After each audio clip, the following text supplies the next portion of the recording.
Recording in progress.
Oke, selamat siang, selamat pagi teman-teman. Boleh dinyalakan dulu videonya. Kita mulai. Sebelum kita mulai.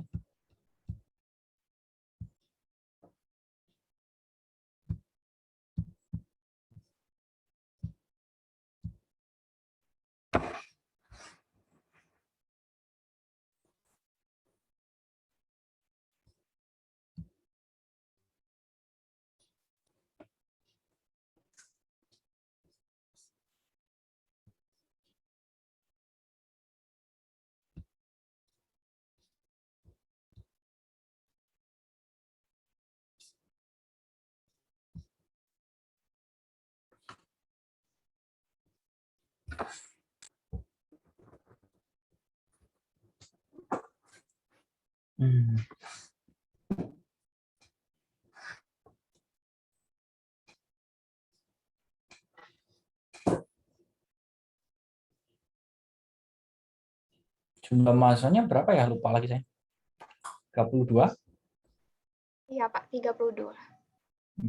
Udah lengkap ya. Jovian sama Calvin?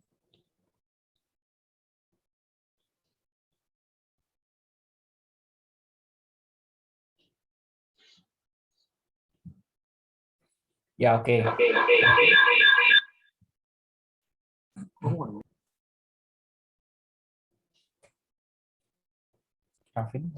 Calvin. Nah, oke.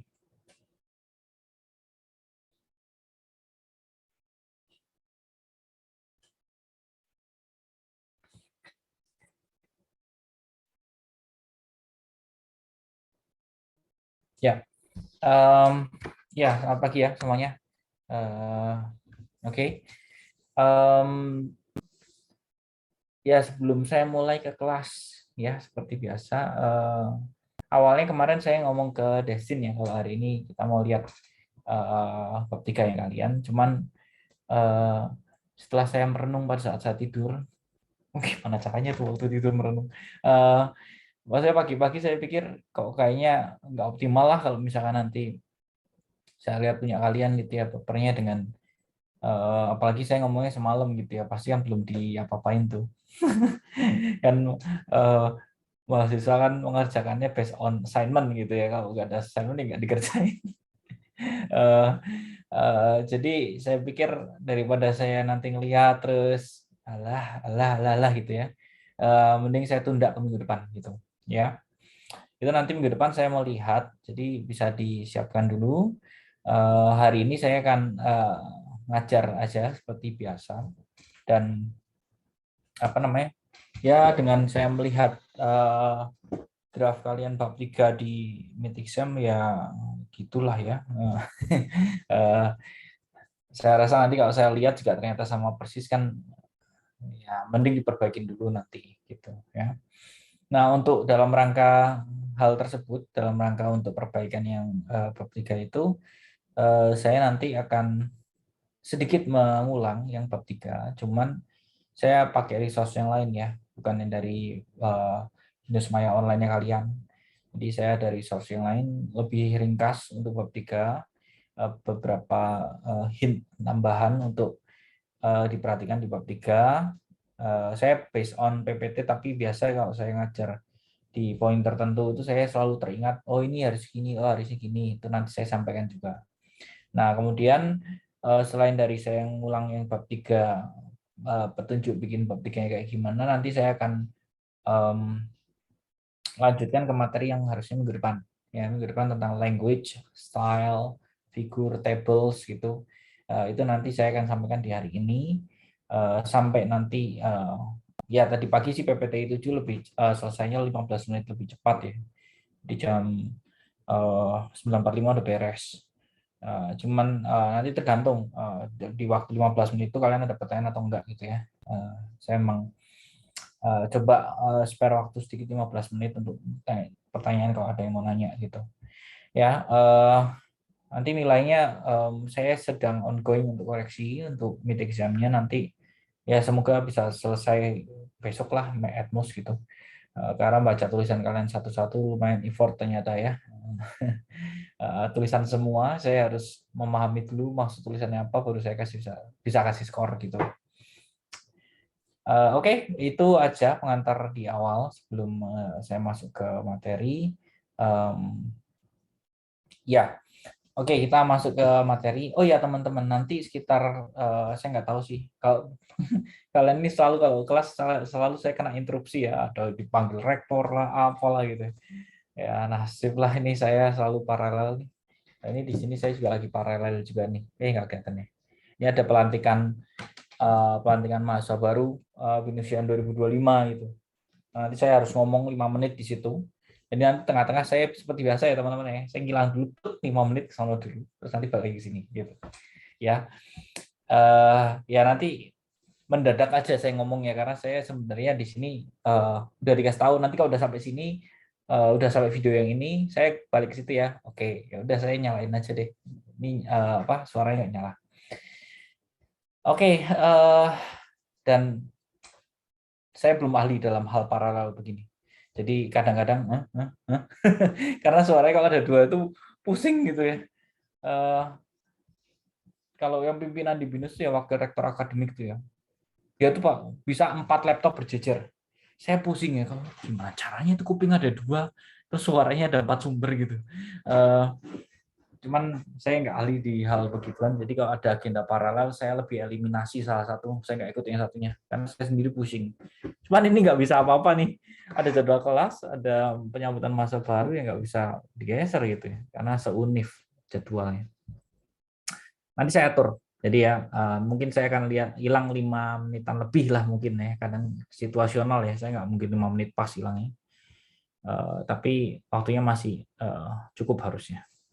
Oke, kita masuk ke materi dulu.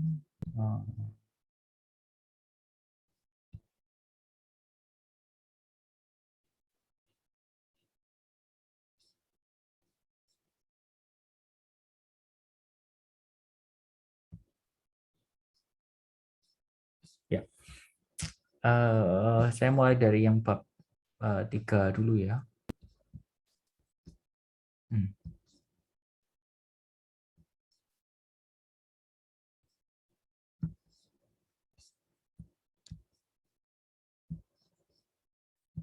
Oke, ya teman-teman silakan kalau kamera mau dinyalakan, kalau dengan nyala kamera bisa bikin lebih konsen, kalau nggak nyala kamera ya silahkan, terserah enaknya gimana. Oke, kita masuk lagi ke materi untuk bab 3 itu. Oh ya, sebelum masuk ke sini saya sedikit mengulang ya objektif dari mata kuliah ini ya. Objektif mata kuliah ini adalah international paper titik gitu ya. Kalian bikin international paper titik. Itu objektif utamanya. Objektif turunannya itu adalah ketika kalian bisa bikin international paper dengan baik, kalian nanti akan bisa sudah mendapatkan sense-nya ketika nanti bikin skripsi. Ya, skripsi kan outline-nya kurang lebih seperti ini, cuman dalam bentuk yang lebih rinci. Nah, international paper ini tentu akan jadi portfolio pada saat kuliah ya, nggak cuma project-project yang kelasnya mata kuliah aja, tapi kalau kalian bisa international paper itu internasional ya, internasional. Jadi itu objektifnya, dan tentu ketika sudah bisa bikin ini international paper, kalian nanti saya akan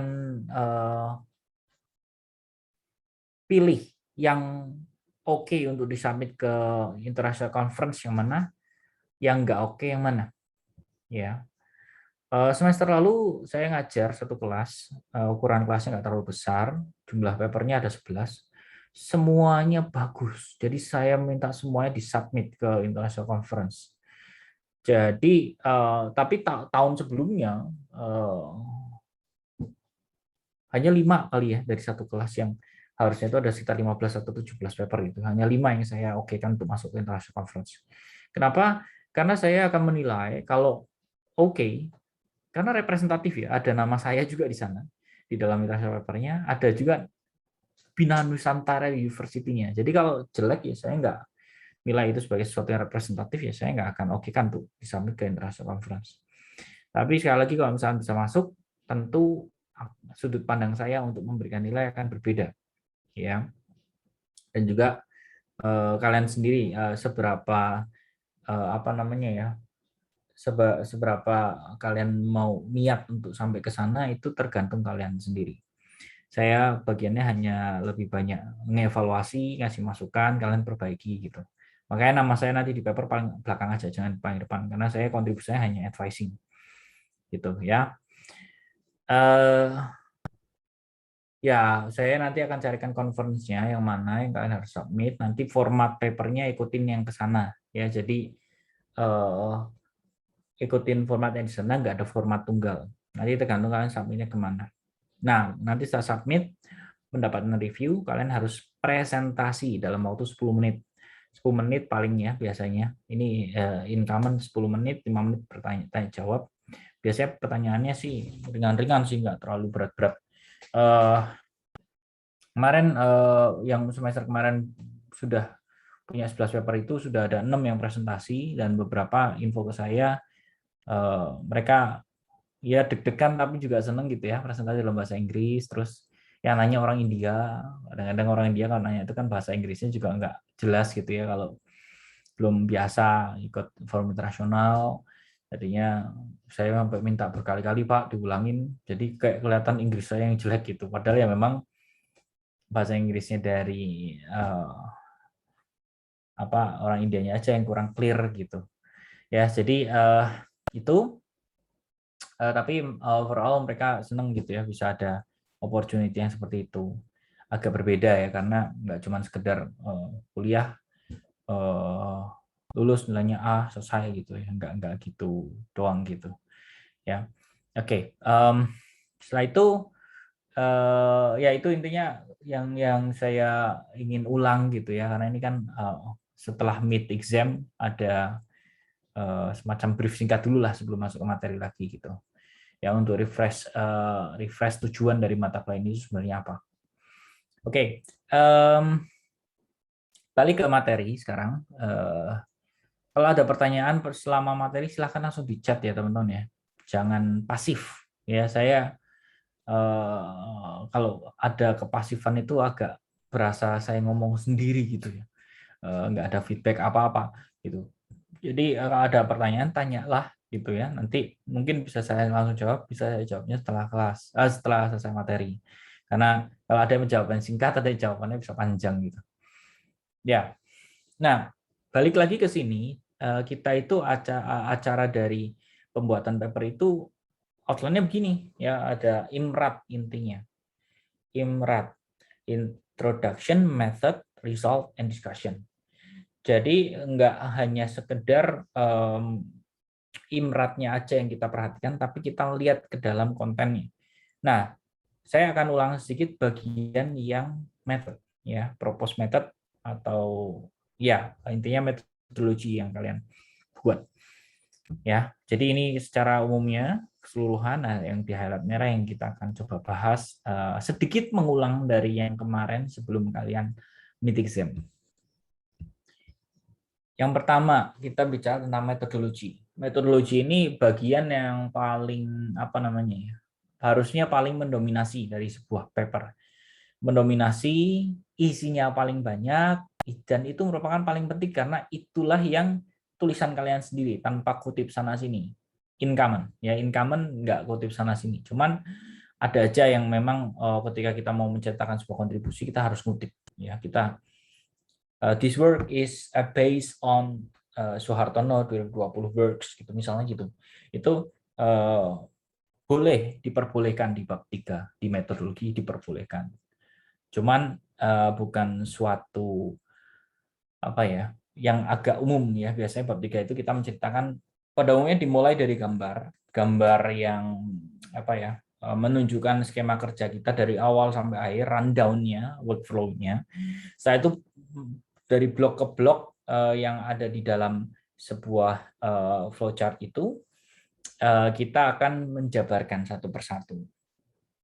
Ya, itu cara yang paling common untuk menggambarkan menjalankan bab 3 itu flow-nya gimana gitu. Nah, di sini ini ada kata bulk of the paper, itu maksudnya mendominasi ya intinya ya. Intinya dia yang paling core yang harus diperhatikan untuk kalian lakukan dengan atau kerjakan dengan baik gitu. It must provide sufficient information so that a knowledgeable reader can reproduce the experiment. Jadi informasi harus sufficient sehingga nanti pada saat orang yang berwawasan, orang yang bidang kerjanya di sana itu bisa mereproduksi eksperimennya. Ya, eksperimennya bisa direproduce. Kenapa kok sampai ada istilah reproduce di eksperimen? Karena kalau kerjaan kita bagus, orang mau mengutip kerjaan kita, menjadikan landasan pekerjaan kita untuk step selanjutnya, dia akan harus melakukan komparasi terhadap kerjaan kita. Ya, ada comparison secara result, biasanya resultnya ya.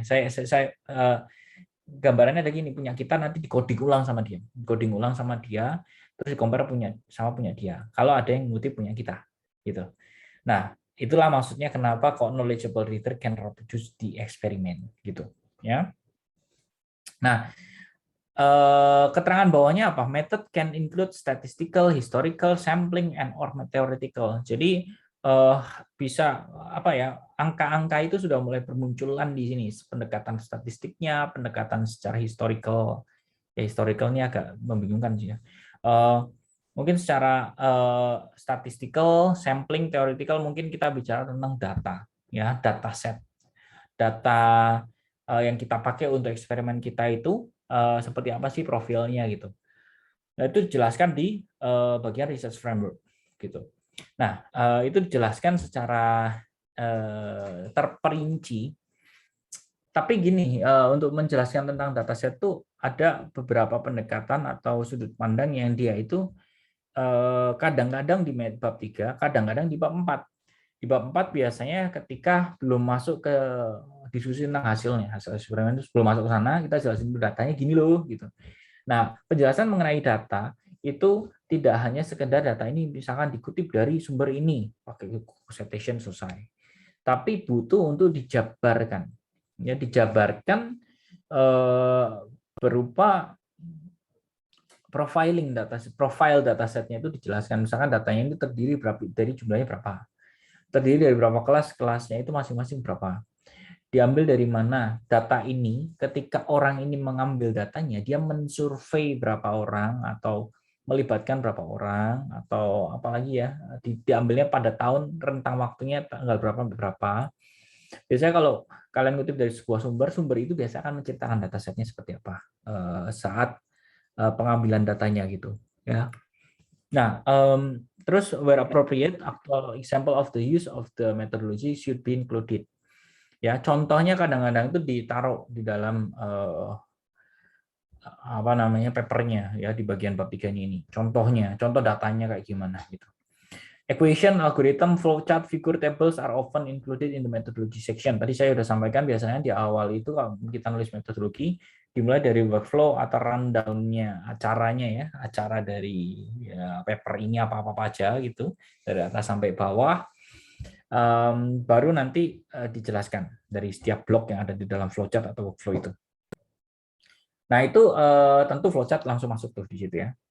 Nah, di dalamnya itu memang semua jenis tulisan, kalau hanya tulisan itu nggak bagus.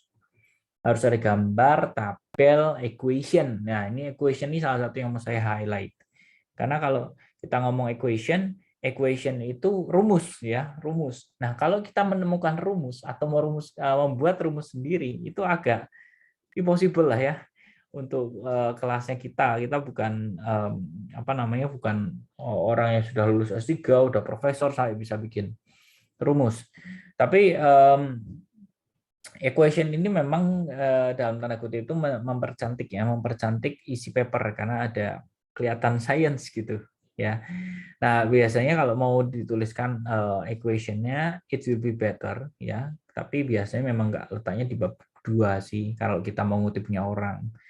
Nah, di dalam slide ini kenapa taruh di bab 3 ya? Karena memang harapannya kita kalau bikin paper itu sampai bisa membuat sebuah rumus turunan dari yang sudah ada.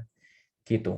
Itu akan lebih kelihatan kontribusinya ketimbang hanya ngomong ini merupakan sesuatu yang diperbaiki apa segala macam, nggak konkret. Tapi ketika ada equation itu akan lebih menjadi konkretnya. Equation, terus algoritma juga ya, algoritmnya seperti apa, jalannya kayak gimana itu jelaskan.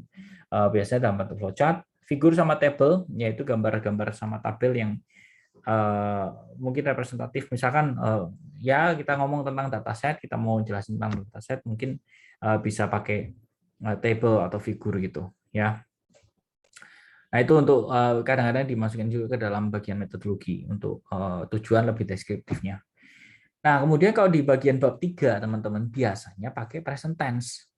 Ya, kalau di bab 1 sama bab 2 itu biasanya kan past tense. Ya, karena kita menceritakan yang sudah pernah orang lain coba bikin, coba lakukan, itu di past tense. Nah, kalau kita menceritakan punya kita, memang sudah terjadi ya, sudah terjadi, tapi pada umumnya sih memang semacam kita itu kayak menjelaskan fakta. Kalau menjelaskan fakta itu kan present tense, ya, present tense, dan memang pada umumnya sih begitu ya. Cuman nggak paten harus begitu, ya. Jadi Makanya di sini tulis unless the guide for author states otherwise, use present tense for methodology type paper. Jadi kecuali jika ada guide for author gitu, kalian bisa menjelaskannya dengan menggunakan present tense aja ya. Kalau nggak ada keterangan tambahan dari guide for authors-nya. Nah, terus several specific parts of methodology itu ada populasi, method sampling itu tadi dataset ya, sama instrumentation itu berarti misalkan kalian pakai tools bantuannya apa, misalkan pakai library apa dan pakai Google Colab, pakai apa GPU dari mana dan segala itu instrumentation-nya. Ya, procedure and if relevant the time frame, saya rasa sih kalau sampai time frame nggak perlu ya. Ini memang teori untuk semua riset di semua bidang ilmu gitu. Jadi saya terjemahkan ya ke dalam yang computer science kayak gimana. Ya, procedure and if irrelevant time frame, terus analysis plan. Jadi selain tadi menjelaskan dari gambar terus dipecah-pecah blok-blok itu gimana caranya, rencana secara analitiknya dimasukkan di sana. Apa sih yang mau kita investigasi gitu ya. Terus any approach to ensure validity ini biasanya udah terkait sampai ke apa namanya prosedur pengujian ya, pengujian atau pengukuran akurasi, presisi, recall dan segala macam itu dijelaskan juga dalam bab 3 kan, itu termasuk dalam rundown-nya tadi ya, rundown acara papernya ini apa aja gitu. Terus state any assumption. Nah, ini hal yang mungkin dari 1 sampai 7 itu hurufnya D semua, ini state any assumption bikin fals ya. Tapi ini apa hal yang cukup apa ya menurut saya, kalau menghindari asumsi liar dari pembaca, kita harus tuliskan asumsi yang kita masukkan. Contoh, saya itu membuat dataset personality prediction. Itu tentu kalau membuat dataset personality prediction dari sesuatu yang menganalisa teks, posting di teks itu ya, itu harus ada keterlibatan orang di sisi psikologi gitu. Nah, saya kan bikin dataset. Dataset itu saya ambil dari Twitter. Ya, well nggak saya sih, bareng-bareng apa mahasiswa yang saya kasih arahan. Ambil dari Twitter API, terus diambilin datanya. Terus kan otomatis kalau saya mau mengenali kepribadian orang, saya harus punya dataset kepribadian orang-orang gitu, ya kan? Nah, saya waktu itu ngambil dari Twitter API, saya ambil 100 post terakhir dari orang-orang gitu. Ya, saya definisikan sepuluhan saya yang terafiliasi di Indonesia dan aktif tweetnya. Saya ambil 100 tweet terakhir, terus dari 100 tweet terakhir itu dibikin tuh datanya ya, dikomplitkan gitu ya, data tentang tweetnya itu direkap jadi direkap jadi satu. Ini tweet ID-nya Denny Satono misalnya. Ya udah, saya taruh di satu file, itu satu user 100 tweet. Terus user yang kedua 100 tweet lagi, user ketiga dan seterusnya, sampai waktu itu saya nyicil bikinnya 50 dulu, saya kasih ke psikolognya, 50 kasih ke psikolognya gitu. Nah, habis itu baru setelah masuk dikasihin ke sana, nanti mereka akan memberikan label. Ya, kalau satu orang yang melabelkan, subjektif ya teman-teman ya. Waktu itu saya melibatkan tiga psikolog gitu. Nah, cuman kalau misalnya seperti ini kan biasanya pelabelan ini disebutnya gini, dilabelkan oleh expert gitu. Nah, expert di sini tuh nggak definitif ya. Expert itu kan biasanya profesor, dia udah praktek di psikologi selama 10 tahun misalnya. Nah, saya waktu itu tambahkan asumsinya. Saya mengasumsikan 3 dosen psikologi di BINUS sebagai expert gitu. Nah, itu any assumption yang bisa ditambahkan ke dalam penjelasan di dataset. Ya, saya masukkan ke sana karena asumsi ini dianggap expert gitu, ya. Nah, itu teman-teman. Nah, terus terakhir ya scope sama limitation-nya gitu ya. Limitation dari studinya gimana, scope-nya gimana gitu. Ini mengulang dari yang ada di bab 1.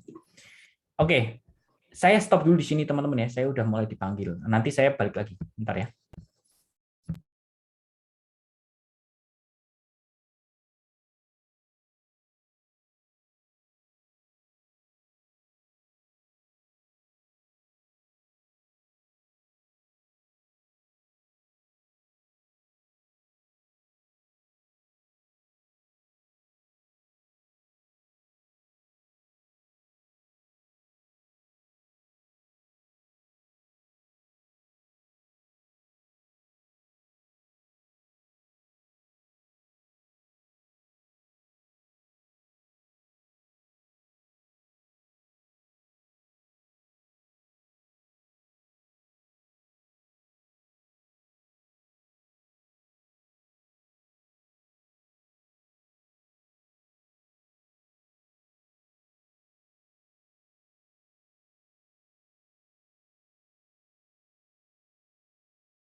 Oke, kembali saya di sini, teman-teman. Thank you ya udah nunggu. Saya cuma menyapa sebentar tadi. Oke, kita lanjutkan ya. Tadi sampai ke slide yang ini.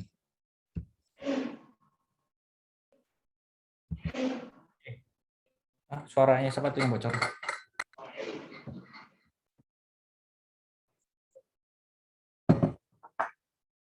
Nah, tadi saya sampai di sini tentang beberapa bagian ya research framework itu. Yang tadi saya terakhir itu bicara bahwa ini scope atau limitation itu kalian mungkin harus sedikit ulang nanti di bab 3 di bab 1 itu sudah disebutkan pasti ya limitation-nya. Jadi kalau misalkan masuk ke bab 3 itu kadang-kadang karena ada gambaran workflow atau flow chart-nya itu terpaksa dalam tanda kutipnya ya, terpaksa kalian akan menjelaskan scope atau limitation dari yang kalian bikin. Misalkan di luar dari di luar dari misalkan kalian ngerjain pakai teks gitu ya, pakai teks terus mengelola teks, tapi teks itu ada yang dalam bentuk image. Nah, misalkan limitasinya begitu. Ini hanya menggunakan teks ya, teks secara keseluruhan, hanya teks yang kita handle. Kalau teksnya itu dalam bentuk JPEG itu di luar scope saya itu butuh dijelaskan ya supaya nggak keliru gitu ya. Ya, itu yang tadi tentang limitation. Nah, sekarang saya masuk ke teori and method. Ini bagian yang menurut saya antara perlu nggak perlu dimasukkan ke dalam paper. Karena gini, kenapa ini kan teori ini teman-teman ya. Give a brief theory and methods as foundation in your manuscript. Jadi bagian yang di dalam paper yang sebelum ketika masuk ke bab 3 ada bagian yang kita nyinggung beberapa teori dulu. Kadang di bab 2 juga sih. Cuman contohnya itu di sini ada SVM, NN, PSO gitu. Ini kan teori-teori yang mendasar yang sudah sangat common untuk orang lain itu pakai doang gitu ya, cuman hanya menggunakan kayak bagian yang dari tahun ke tahun gitu. Jadi nggak ada perubahan. Nah, kadang-kadang di dalam sebuah paper itu butuh untuk menjelaskan hal seperti ini karena apalagi ya kalian kalau sudah banyak belajar gitu ya, pasti ada singkatan-singkatan yang mirip-mirip gitu. Ya, singkatan ini artinya ini, singkatan ini artinya ini. Jadi kadang-kadang butuh dijabarkan gitu. Tapi kalau dalam konteks kita membuat paper yang batasan halaman 6 atau 8 halaman itu nggak nggak usah lah ya, karena kan nanti nggak cukup halamannya gitu. Nah, cuman kenapa sih saya nggak pro terhadap teori yang ini karena kita itu harus dealing dengan plagiarism checking gitu. Kalau mau submit paper dosennya saya seperti ini ya, saya selalu akan masukkan ke dalam sistem dulu. Ya, sistem plagiarism checking yang saya punya. Saya masukin ke sana, keluar skornya ya. Skor plagiarism yang paling bagus ideal gitulah ya, nggak paling bagus ya. Kalau paling bagus ya 1% gitu. Biasanya itu 20% batasnya. Jadi nggak boleh lebih dari 20% untuk disubmit ke dalam sebuah international conference.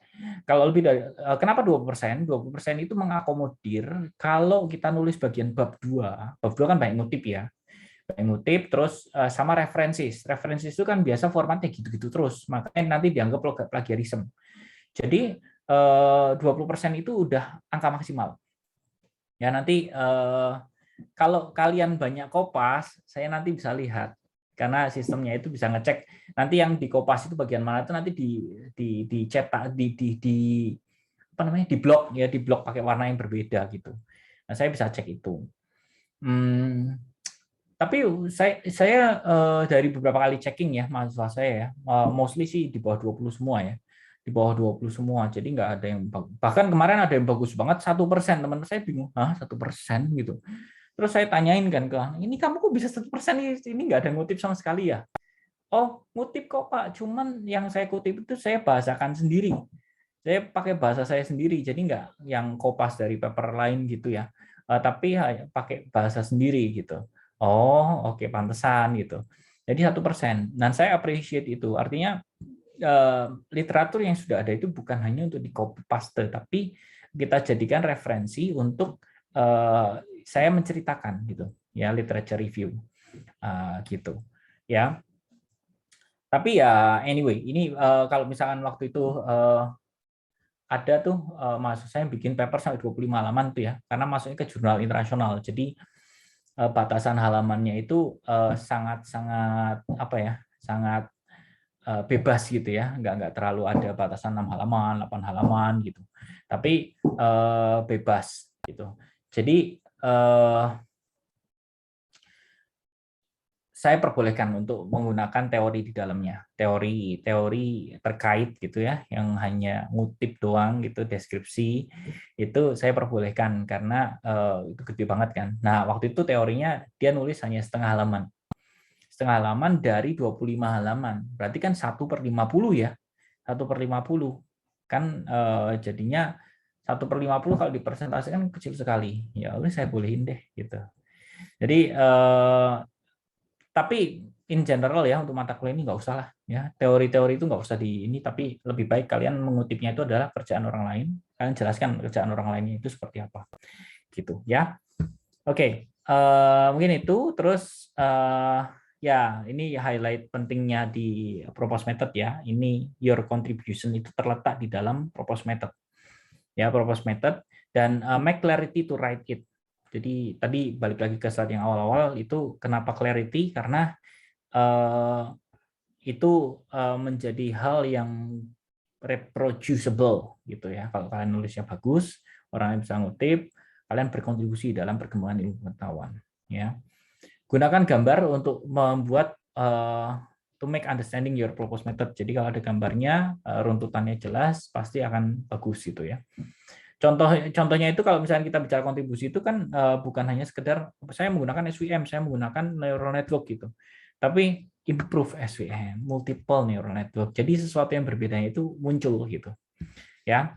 Ya itu, tapi nanti don't worry lah, kalian bikin dulu aja versinya kalian, nanti kan saya akan review sebelum submit ke international conference. Udah itu aja, mungkin ini summary aja dari yang tadi saya sampaikan untuk bagian propose method. Ada pertanyaan atau tidak? Mau nanya Pak, tapi bukan spesifik ke metode sih Pak. Gimana? Boleh, yang boleh. tadi di awal sempat singgung yang bisa reusable itu. Nah itu ciri bedain yang dia reusable sama yang enggak gimana Pak? Apa? Yang masalah reusable sama buat penelitian selanjutnya. Oh, reproducible ya? Oh ya, reproducible. Ya, kalau misalkan kita bisa menceritakan, karena gini, kalau kita bikin paper, nggak mungkin kita share source code kita. Source code itu kan nggak, ya ada sih yang nge-share source code, tapi kan ada keterbatasan yang di-share tuh mungkin cuman package-nya aja yang terkait dengan algoritmnya, nggak semua konten programnya di-share. Nah, dan mayoritas sih orang-orang di Indonesia sih nggak mau nge-share sih, karena mereka berasa itu kerja keras kenapa dibagi-bagi gitu. Nah, mayoritas orang-orang akan melihat hanya dari bab 3-nya. Jadi bab 3-nya itu kalau kalian menjelaskan detail, misalnya menggunakannya ini, rumusnya begini dan segala macam, orang itu akan bisa reproduce. Ya, karena oh begini caranya. Nah, dengan cara yang kita jabarkan dengan jelas di bab 3, orang akan reproduce based on tulisan kita di bab 3. Nah, itu untuk nanti dijadikan hasil tambahan di penelitiannya orang lain yang merefer ke paper kita. Dari situ nanti akan dijadikan apa ya, kayak parameter pembanding punya mereka itu lebih bagus dari punya kita. Jadi mereka bisa membandingkan seperti itu kan, tentunya kalau misalkan mereka bisa nge-coding papernya kita. Jadi apple to apple kan, datanya pasti pakai datanya mereka kan, datanya mereka yang mungkin apa namanya baru, mereka bikin data baru tapi tekniknya pakai teknik kita. Nah, itu nanti bisa dibandingin hasilnya bahwa kalau dengan data yang mereka punya, dengan teknik yang Derwin Suhartono gunakan, itu punya saya lebih bagus karena ini. Nah, tentu untuk bisa ngomong seperti itu harus reproduce dulu paper saya gitu. Nah, kalau kita bikin bab 3 yang bagus, itu akan membantu mereka untuk bisa mereproduce paper kita gitu. Oke, makasih Pak.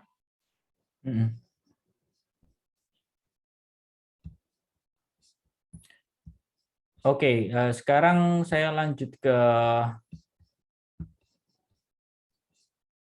mana ya? Ya, ini ke sini.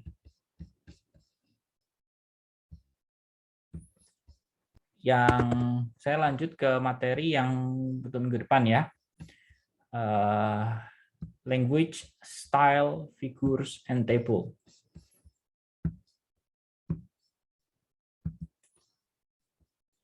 Ya,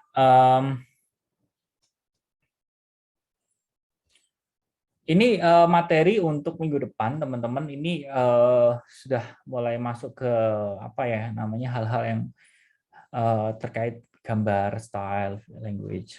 Kalau minggu depan 2 minggu lagi itu kayaknya milih jurnalnya malah, atau kita belajar tentang melihat conference yang oke, jurnal yang oke yang mana gitu. Ya. Nah, ini outline-nya hari ini, outline-nya tentang scientific style, bla bla bla bla bla sampai tables gitu. Nah, yang pertama language and style. Scientific style itu kita memang menulis itu berdasarkan ada hal-hal yang kita butuh take into account gitu ya. Karena ini bukan hal yang bisa diabaikan meskipun kita dari kemarin-kemarin ngomongin tentang cara nulis gitu ya. Nah, isu-isu yang harus kita perhatikan ada 5 ini. Truth, presentation, scene, case, sama thought and language. Mulai dari yang pertama dulu, truth. Apa namanya? Truth ini adalah bagian yang apa ya namanya ya, universal and objective reality that exists independent of the writer or reader. Jadi kita harus menyampaikan, kita harus membuat sesuatu yang apa ya bisa dipertanggungjawabkan, ya bisa dipertanggungjawabkan, bisa di apa ya objektif gitu ya.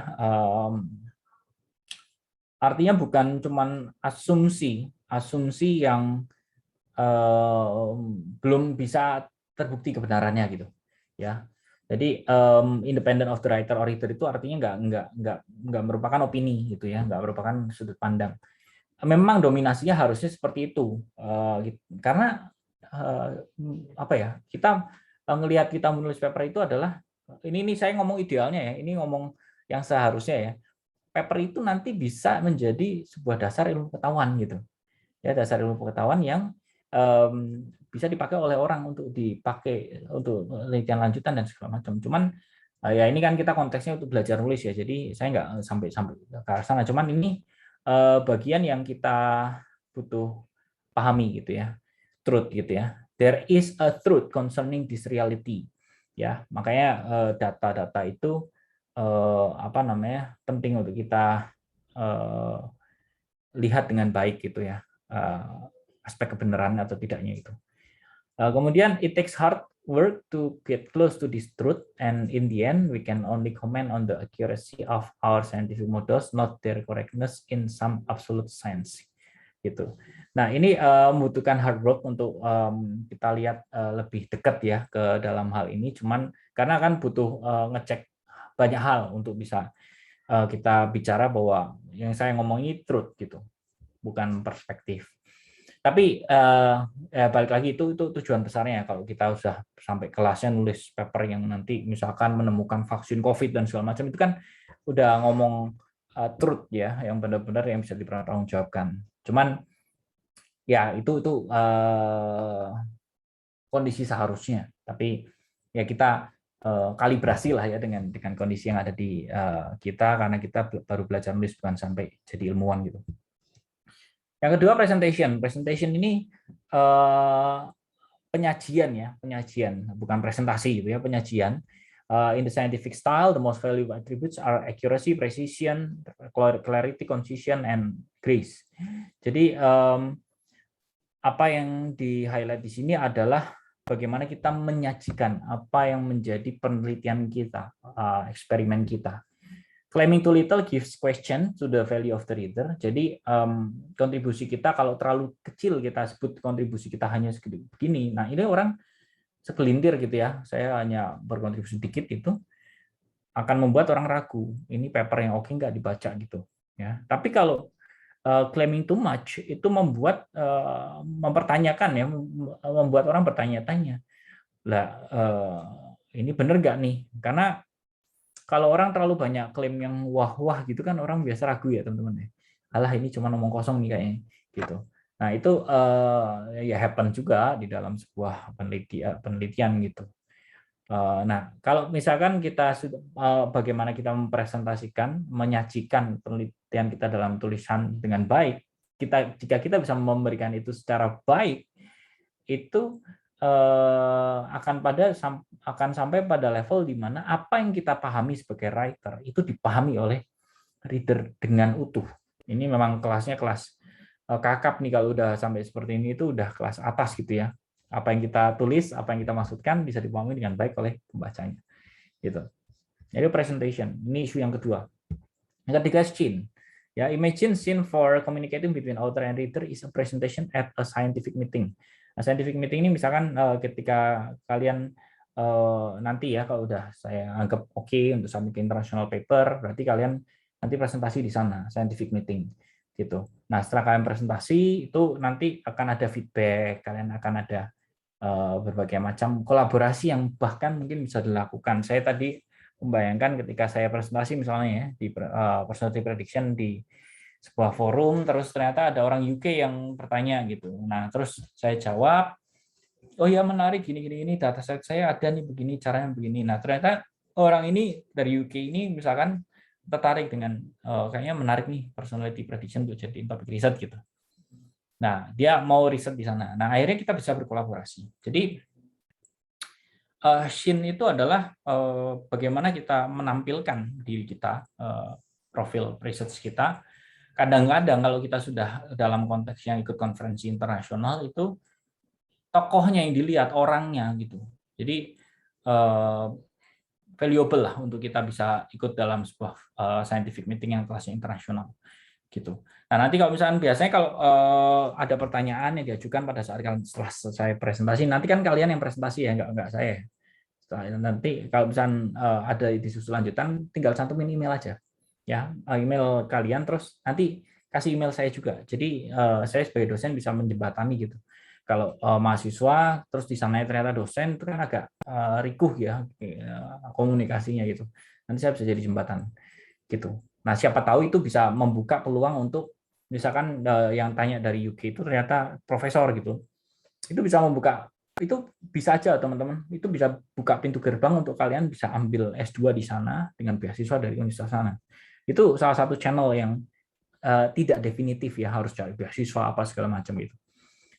Tapi itu it happens di dalam sebuah international conference gitu ya. Case yang keempat gitu ya, your readers are like the audience of your Imagine Symposium talk. Nah kalau kita sudah bicara sampai tulisan, berarti audiens kita adalah pembaca tulisan kita. Ya, ketika mereka itu bisa tertarik dengan tulisan kita dan dibaca, berarti itu message kita sampai.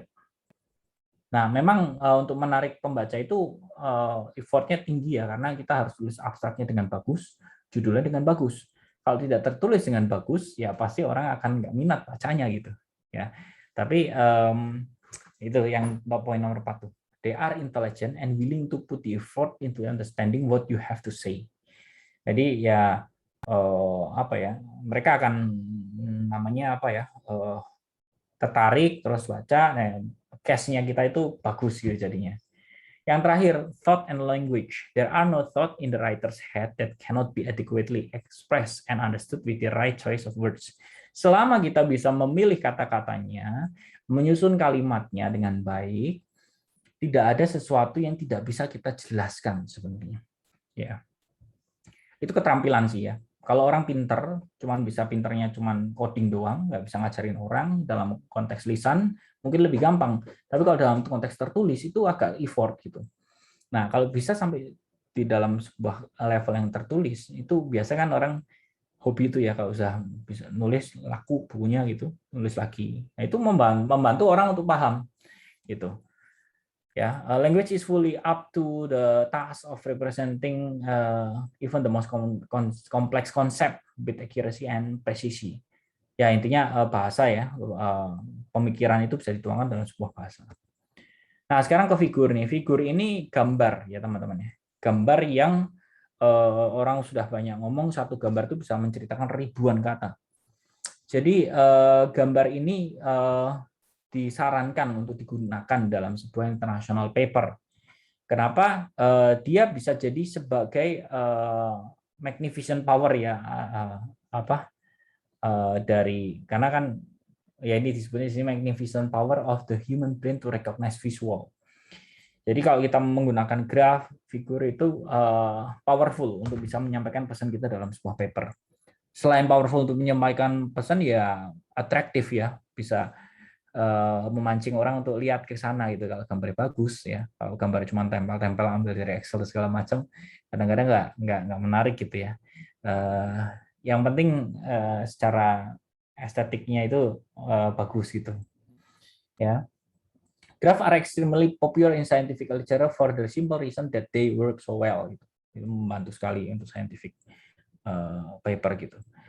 Nah, but like all the forms of communication, graphics can be used to explain and clarify, but also to confuse and specify. Ya, kalau kita nulis gambarnya salah ya malah membingungkan orang ya. Nah, important goals-nya gini, document the data ya untuk grafik itu dataset gitu ya. Dataset itu seperti apa yang kalian pakai. Kalau misalnya mau menceritakan dataset mau pakai gambar itu juga boleh. Terus make comparison ya, biasanya kalau misalnya pakai ada chart yang bentuknya graf, chart yang bentuknya bar gitu kan, mengcompare hasil punya saya dengan yang lain seperti apa gitu. Atau tuh such as displaying trends itu juga bisa pakai gambar dan yang lain-lain ya. Ini saya nggak jelas ceritain satu-satu, tapi intinya adalah sebuah gambar itu membantu untuk menceritakan story-nya yang kalian mau gambarkan, mau jelaskan itu apa. Graf itu harus kita milih dulu data yang mau disampaikan itu seperti apa. Setelah itu pastikan tujuan kalian menyampaikan gambar itu apa itu ya. Itu harus terdeskripsikan juga. Define the message to be conveyed. Ya, jadi harus ada tujuan kalian mencantumkan gambar di dalam sebuah paper gitu. Ya, story-nya kayak gimana gitu ya. Nah, error in graph ini sering terjadi ternyata teman-teman. Itu research yang dilakukan oleh William Cleveland itu 30% dari semua graf yang tercatat dalam volume 207 dalam sebuah paper ya, jurnal ya, nggak disebutin di sini. Contains error. Errornya kenapa yang biasa muncul? Mislabel, ya misalkan di sumbu X-nya harusnya jumlah apa, ditulis jumlah apa, sumbu X-nya apa, ketukar gitu ya. Orang kan bacanya jadi puyeng gitu. Saya kadang nge-review paper begitu, teman-teman. Saya kan juga nge-review paper internasional ya. Saya waktu baca, ini gimana sih maksudnya? Terus setelah saya renungkan gitu ya ini masalah label ini gitu. Ya, saya sampaikan di hasil reviewnya. Gitu. Poor reproduction gitu ya, with some aspect of the graph missing as a result. Ya, ya reproduksinya salah gitu ya, artinya penyampaiannya itu salah arti gitu. Yang ketiga itu poor discrimination. Misalkan kalau kita contoh gampangnya gini, saya mau merepresentasikan grafik kasus COVID gitu ya dari hari ke hari, tapi saya tampilkan dunia gitu. Itu kan pasti banyak garis yang berempetan gitu ya, berdempetan gitu. Itu nggak diskriminatif gitu ya untuk bisa menjelaskan sebuah informasi. Harus ada semacam scale-nya ya, misalkan 0 sampai 5.000, 0 sampai 1.000, 0 itu kan scale-nya harus diatur gitu. Poor explanation ya tentunya kalau misalkan dalam graf itu nggak dijelaskan ya nggak ada gunanya gitu. Nah ini contoh graf yang salah, keliru, nggak kepake gitu ya. Karena dia nulis scale-nya 0 sampai 10 ke atas, terus apa namanya yang kepake cuma 0 sampai 1 ya, 0 sampai 1 atau 0 sampai -1. jadi dikit gitu ya, nggak terlalu apa ya, nggak terlalu kelihatan gitu ya. Ini pergerakan grafiknya apa nggak kelihatan sama sekali, ya kan? Gitu. Jadi harusnya perbaikannya adalah ya udah y-nya sampai 1 aja gitu. Sampai 1 aja, 0 sampai 1, 0 sampai 1 gitu. Ya. Nah, terus tabel sekarang. Tabel ini lebih menjelaskan sebuah data yang apa namanya, lebih rinci daripada sekedar figur. Kalau graf tadi kan, graf atau figur tadi, kalau misalkan saya mau menyajikan data begini kan itu harus dikira-kira ya, dari sebelah kiri itu ke kanan itu 0, berapa itu, ya kan? Karena nggak definitif angkanya. Kalau tabel kan ini definitif sekali karena angkanya dimension dalam tabelnya gitu ya. Jadi mungkin saya bisa bicara kalau tabel itu mungkin nggak lebih menarik daripada gambar, tapi dia akan lebih, angkanya itu lebih presisi gitu untuk bisa menyajikan atau menjelaskan gitu ya sebuah data gitu. Ya itu intinya di situ ya. Dan terus yang paling bawah tuh ya, do not forget units and uncertainty estimates. Jadi kalau di dalam sebuah tabel kita menyajikan hasil itu biasanya gini nih, teman-teman mungkin sudah pernah tahu ya tentang standard deviation, kemungkinan simpangan bakunya itu sampai mana. Nah, kalau sudah sampai tingkatan kita pengukuran performa itu biasanya itu simpangan baku dicantumkan kadang-kadang. Ya, contohnya gini, kalau misalkan saya punya akurasinya 74% gitu ya, ternyata simpangan bakunya itu sampai 3,2. Berarti saya nulisnya 70 berapa tadi saya cuma. Ya, misalkan 74%, 74 plus minus 3,2. Itu misalkan 74-nya sebagai angka akurasinya, 3,2-nya sebagai simpangan bakunya. Jadi maksudnya apa? Hasil itu masih bisa menyimpang dari 74 itu ke maju ke 3,2 atau kurang 3,2. Nah, itu yang maksudnya uncertainty estimates gitu. Jadi tabel itu memiliki privilege untuk memberikan data lebih konkret gitu, nggak cuman sekedar apa ya, nggak cuma sekedar data yang kayak di gambar. Kalau gambar kan tarik garisnya juga belum tentu bisa dipahami oleh pembaca. Ya kita kalau bikin ya pakai Excel atau apa itu mungkin ya tahu kita angka pastinya, cuman kan pembaca nggak tahu kalau kita lihat, kalau hanya lihat dari figures gitu.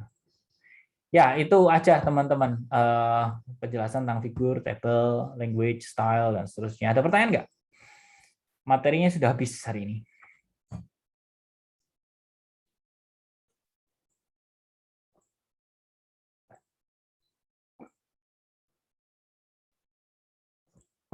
Untuk minggu depan yang ditugaskan harusnya dipresentasikan hari ini ya, saya cek hari ini ya, sambil diperbaiki untuk ya dari penjelasan saya hari ini mungkin ada insight yang bisa ditambahkan ke dalam paper ini, silahkan nanti tugas servernya saya kasih tahu ke Destin untuk dikasih tahu ke kalian semua.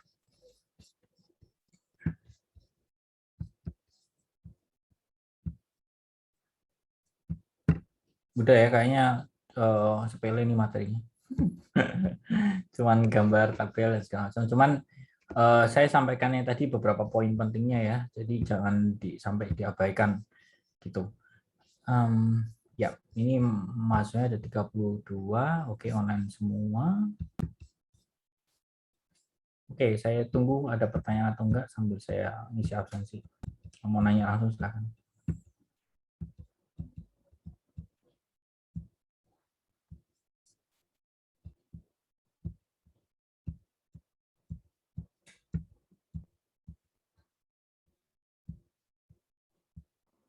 Kayaknya aman sih, Pak. Oke.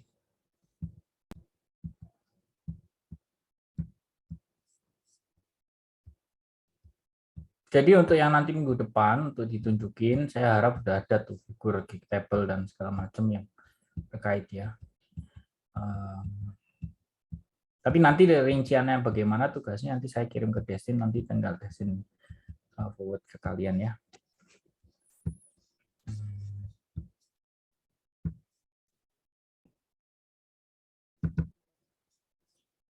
Udah saya absen semua hari ini, review propose method semua, language